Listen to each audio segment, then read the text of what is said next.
Previously in a course in production, I've said that being in production is a near constant stream of solving problems, resolving issues, and making the decisions associated with solving these problems and issues.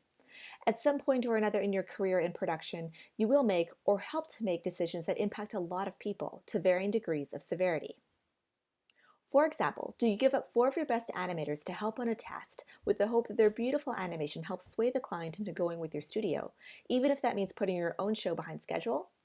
Or maybe, do you get your teams to track their work with Google Sheets instead of on Shotgun? These are just a couple examples of the various decisions that you might make while working in production.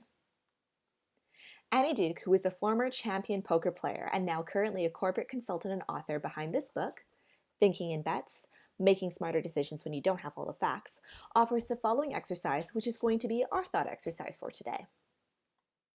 Take a moment to imagine your best decision in the last year. Now, take a moment to imagine your worst decision.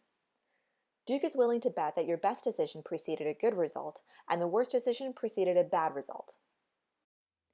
Duke explains that this is an example of something poker players call resulting. Resulting is a tendency that we have to equate the quality of a decision with the quality of its outcome. Poker term or not, Duke says, resulting is routine thinking that bedevils all of us. Drawing an overly tight relationship between results and decision quality affects our decisions every day, potentially with far-reaching, catastrophic consequences. I considered resulting with regards to a decision I made that made me question my own professionalism and integrity. At one of my previous studios, I decided that I would not be renewing my contract with them and would be leaving the studio. Upon receiving my notice, my superior at the time instructed me to keep this on the down low. They did not want my departure to distract my team from doing their work. I understood their reasoning, even if I did not agree with this tactic. Regardless, the dilemma that I faced was whether or not to tell my personal friends at work. Should I give them a heads up, or should I just allow myself to seemingly disappear, being at work one day and gone the next? I thought long and hard about this. Indeed, Duke says, "Why are we so bad at separating luck and skill? Why are we so uncomfortable knowing that results can be beyond our control? Why do we create such strong connection between results and the quality of the decisions preceding them? How can we avoid falling into the trap, whether it's analyzing someone else's decision or in making and reviewing the decisions in our own lives?" Ultimately, I came back to the conclusion that I was at work to work. This is my job and my professional reputation. My friends could still be my friends regardless of whether or not we worked side by side every day. My boss and I, on the other hand, would not remain in contact outside of work, as most people do with their bosses. Coming out of this, I wanted my superior to think well of me, and I wanted us to end things on good terms.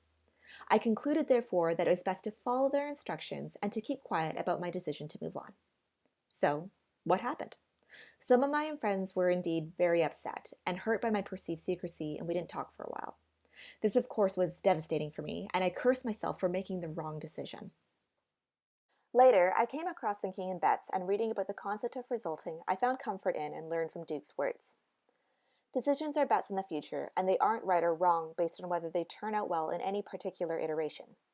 An unwanted result doesn't make our decision wrong if we thought about the alternatives and probabilities in advance and allocated our resources accordingly. For today, I want you to think of a couple circumstances at work which seemed to go poorly, focusing on the decisions you made around that circumstance and why you made them. With the lens of resulting, reflect on whether this really was a bad decision or if it was merely a bad outcome.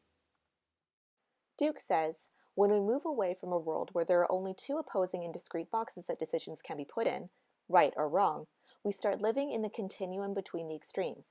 Making better decisions stops being about wrong or right, but about calibrating among all the shades of gray.